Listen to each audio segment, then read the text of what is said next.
Good morning, artists. Today we're going to do some red poppies. And these are really fun, and since spring is around the corner, almost here, I thought this would be a good one to do. So first I drew it. I drew it on my paper, and then I went over and strengthened all my lines. I made them stronger so I could see it. And then using a piece of transfer paper, I put it on my watercolor paper. Now your watercolor paper is, well, it's very important. So I get the good brand. I get the 140 pound. The others, the 90 and the 70, are just a little bit, they're just not as easy to work with. But this 140 pound really works well. And I happen to use Archie's. There's several different kinds out there. Once you get it on your canvas, just make sure you don't have any hand cream on, because your paper will collect the oils in your hand. Just a few tips to help you. All right, and then your paints. I have a good brand paint, and I'm not sure the name of it. I think it's either Grumbacher or I'm not quite sure, but it works quite well. So today we'll start with one flower. Since I've got mine on my paper, we'll start with one of the flowers off to the side, and I'll show you how to do the loading of your brush and mixing of your paint, and then we'll go to the flower. So first we're going to get our paint ready. You have to have your paint, you have to go from your mixing well to your paper, never from your actual paint, because you won't get the right color. You have to mix it. So you see I was dabbling in this beautiful magenta. I love magenta, and there's a lot of that in this flower. It's red and magenta. So I mix them both. I make my little puddle. Before I even start, you get your paint all mixed. And then since we have one leaf on this one, we'll just go ahead and mix our green. Now on the green, I mix one puddle with blue and green. And my green's kind of a rich green. I'm going to say it's a true green. By adding that little bit of blue, it makes it even richer and darker. Now for the dark green, I'm going to mix brown and green. So I'm going to have a puddle here.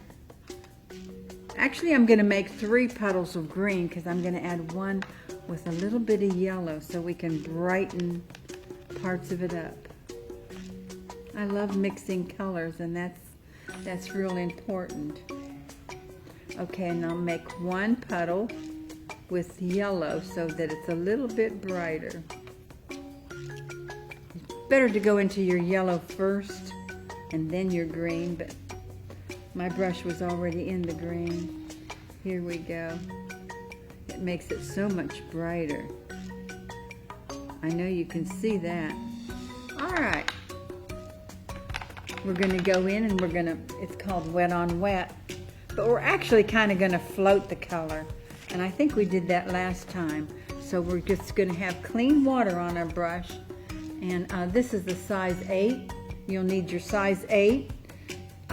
It holds a lot of water, so it's really good for starting out. So what we're going to do is go in and wet this painting, this flower.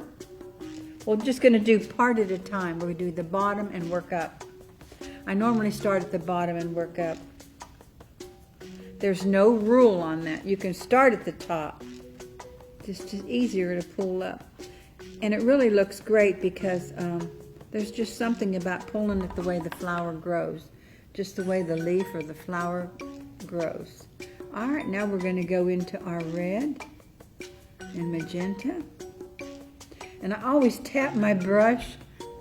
I load it, I roll it, and then I tap it once just to make sure it's not too drippy. If it's, too full, it's harder to control. This gives me more control.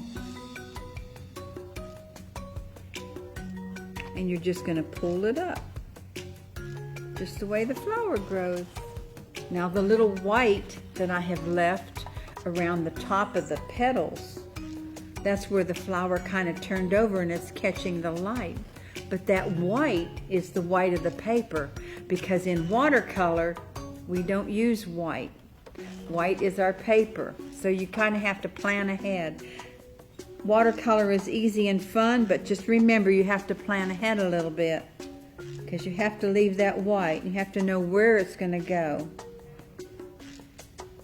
When you find a drawing that you really like and you want to trace it off or sketch it out, make sure you have a colored picture to go by, because that really helps you with the colors and the mixing. And it's nice to have have the leaves there too, because you can see where the shadows would be underneath the petals. So just remember, always have a picture, a colored picture to go by. It's always darker at the bottom.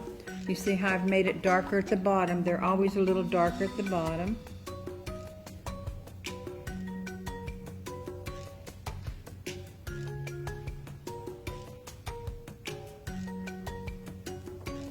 All right, we got the first petals. We're going to finish this one out. Let's go back and wet it a little bit. It just makes the paint flow. I had so much red in my brush, it's pink, but we'll go over that. It will be red. There we go. Now we can add our darks.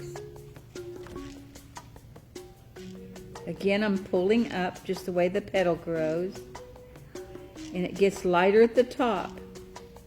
And I'm also leaving that little bit of white where the petal has turned over. Now if you get too much, if you get just a little bit too much paint, you can just tap it once with your paper towel and it picks it up, so you can take some of that off of there. I haven't seen any flowers growing in my area yet, but I've seen them posted on Facebook where they've had daffodils already in bloom.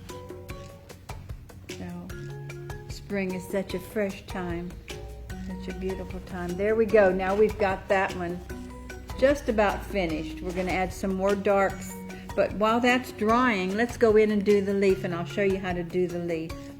We're going to do the same technique where you wet the leaf, wet your paper where the leaf is, and you're going to be pulling it just the way it grows also.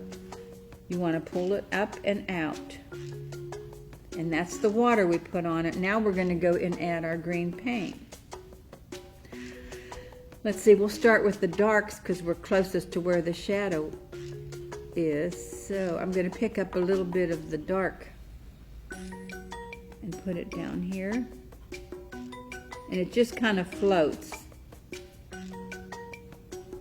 Now it's better to start light because this watercolor painting is light to dark. You can always go back in and add more dark. You can barely see it, but I'm gonna darken it up. And you can always add more to your more color. That light was really light. That goes at the top where it might be catching some sunlight. Just be careful you don't get that green in the red. There's the leaf started. We'll do the bottom part. The bottom part would be your darkest part, so we're going to go with the darkest color. Alright, we've got a good start on it. And as I work and darken and strengthen my lines and add more of the detailed look, you see it's going to have this little, the stamen in the middle, and they're black. So, but I will continue to work on that, and when we start back next time, well, you'll see a big difference in this flower. It'll be bright and exciting, just like the red on this one. So please get out your paper, get out your paints, and let's paint.